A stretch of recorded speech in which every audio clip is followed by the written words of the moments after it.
আসসালামু আলাইকুম রহমাতুল্লাহি ওয়া বারাকাতুহু।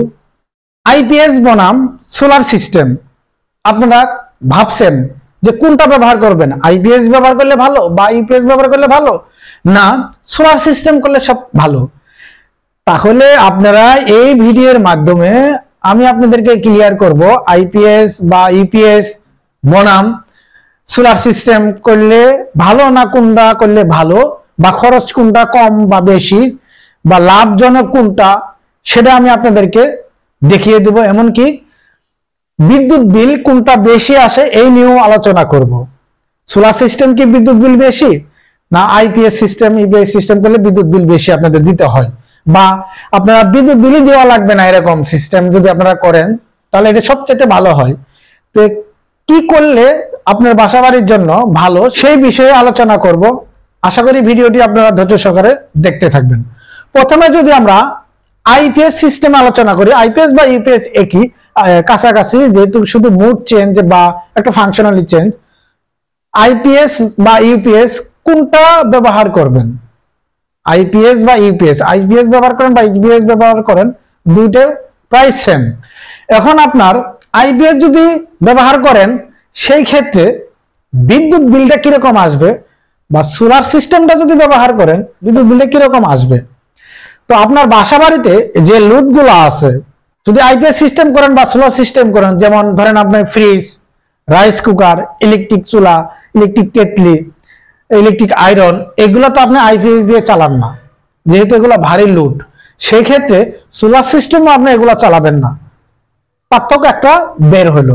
তো আইপিএস সিস্টেমে আপনি যে ব্যাটারি চার্জ করবেন সেটা কিন্তু একটু কারেন্ট বিল লাগবে। ধরেন আপনার ফ্যান লাইট চালালেন, স্বাভাবিক কারেন্ট বিল যেটা আসছে সেটাই। কিন্তু আইপিএস বা ইউপিএস সিস্টেম যদি করেন তাহলে কারেন্ট বিল বেশি আসবে। কোন কারণে? সেটা হচ্ছে যখন আপনি ব্যাটারিটা যখন চার্জ করবেন তখন কিন্তু এই যে ব্যাটারি যে অ্যাম্পিয়ার গ্রহণ করবে সেটা কিন্তু একটা বিদ্যুৎ বিল আসবে। সেই বিদ্যুৎ বিলটা কিন্তু আপনাকে এক্সট্রা দেওয়া লাগতেছে। সেই তুলনায় আপনার আইপিএস এ খরচ কম, কিন্তু সোলার সিস্টেমের খরচটা কিন্তু বেশি। কারণ দেখা যাচ্ছে আপনি আইপিএস বা ব্যাটারি কিনলেন, আপনার কাজ হয়ে গেল, কিন্তু সোলার সিস্টেম যদি করেন আপনার ব্যাটারি লাগতেছে। যদি সোলার সিস্টেমে যে আইপিএস বা ইউপিএস, সোলার সিস্টেমে যে আইপিএস আছে ইনভার্টার, সেটা যদি কিনেন প্রায় সেম কিন্তু দাম, তাহলে আপনার কিন্তু দুটাই হলো। এক, এক্সট্রা লাগতেছে আপনার সোলার প্যানেল। সেই সোলার প্যানেল যদি নেন তাহলে আপনি আজীবন বিদ্যুৎ বিল ফ্রি। তাহলে এখন আপনি চিন্তা করেন সোলার সিস্টেম করবেন না আইপিএস বা ইউপিএস সিস্টেম করবেন। প্রাথমিক অবস্থায় আপনি আইপিএস সিস্টেমটাই আপনি করেন, আমি আপনাকে বলবো প্রাথমিক অবস্থায় আইপিএস সিস্টেমটাই করেন। কিন্তু আপনাকে মাথায় রাখতে হবে যদি আইপিএস সিস্টেম করেন তাহলে আপনাকে কিছুদিন কারেন্ট বিল দিতে হবে, যেহেতু ব্যাটারি চার্জ হবে।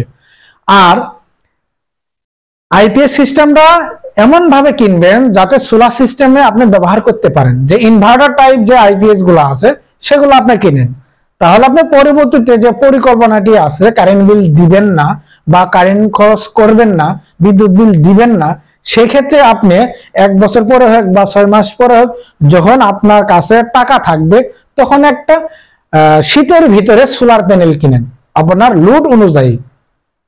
তো যদি সোলার প্যানেলটা কিনেন তার কানেকশন করলেন সোলার সিস্টেমটা, পুরো সিস্টেমে আপনি যে ওয়্যারিংটা করছেন সেম ওয়্যারিং এই আপনি আইপিএস যে ইনভার্টার যে কিনছেন সোলার সিস্টেমে সেটা যদি কানেকশন করেন তাহলে আপনার কিন্তু কোনো কারেন্ট বিল লাগবে না।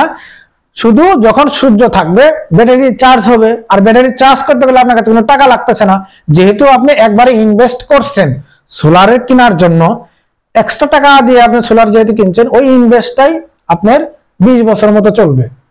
কারণ সোলার প্যানেলগুলো সহজে কিন্তু নষ্ট হয় না যদি আপনি ভালো সোলার প্যানেল কিনতে পারেন দেখে বুঝে শুনে।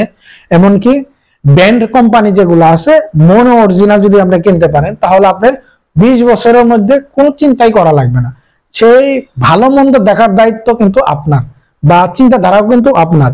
শুধু আমি এই একটা ছোট্ট ভিডিওতে শুধু উপস্থাপনা করলাম সোলার সিস্টেম করবেন না ইউপিএস সিস্টেম করবেন। তো সোলার সিস্টেমের যে সুবিধা বা ইউপিএস এর যে সুবিধা অসুবিধা কি সুবিধা কি সম্পূর্ণ কিন্তু আমি আপনাদেরকে আলোচনা করলাম। তো ভিডিওটা যদি ভালো লাগে একটি লাইক করবেন। ভিডিও সংক্রান্ত কোনো মতামত থাকলে কমেন্ট বক্সে কমেন্ট করবেন। আসসালামু আলাইকুম রহমতুল্লাহি ওয়া বারাকাতুহু।